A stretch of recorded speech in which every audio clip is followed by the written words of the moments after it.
Pitanje da li je moje dijete zadovoljno sa mojim mlijekom i da li nije potrebno, odnosno da li je potrebno dodatno ga dohranjivati. To je često pitanje sa kojim se susrećem i koje muči ne samo mlade majke, nego i cijele obitelji. Jer svi bi svome djetetu, odnosno novorođenčetu, željeli osigurati ono najbolje i najpotrebnije za njegov optimalni rast i razvoj. Zašto toliko brige oko pitanja da li je mlijeko dovoljno kvalitetno? U prvom redu zato što je dijete, novorođeno dijete, male zapremine želuca i dosta često ima potrebu za hranu, za uzimanjem hrane.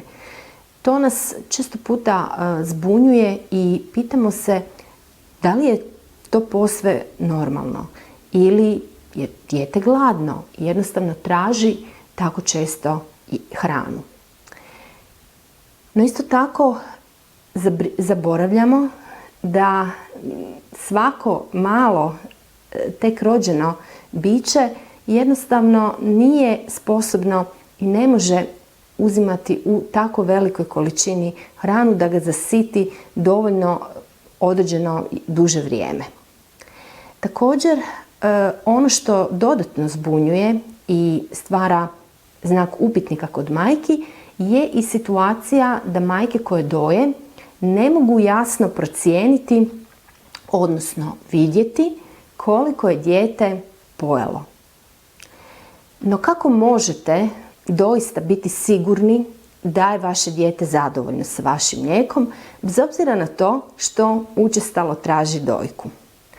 U prvom redu prema znakovima iznosa kod djeteta.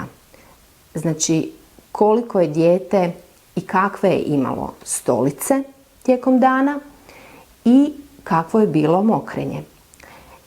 Novorođena djeca nakon 6. dana imaju već više od 3 stolice dnevno. Stolice su zlatno-žute boje, mekane i učestale. A mokrenje je također prisutno učestalo više od 6 puta dnevno. Također, kod majki koje doje jasno se može vidjeti da je laktacija dobra ukoliko kada doje na jednoj dojci iz druge dojke dodatno mlijeko kaplje, što potiče refleksno produkciju mlijeka i na drugoj dojci.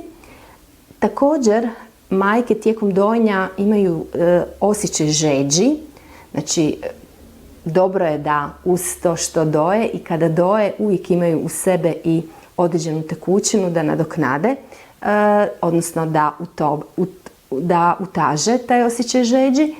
I isto tako, nakon dojenja majke se znaju osjećati pomalo i umorne, a sve je to posljedica produkcije hormona oksitocina koji utječe na otpuštanje mlijeka iz dojki.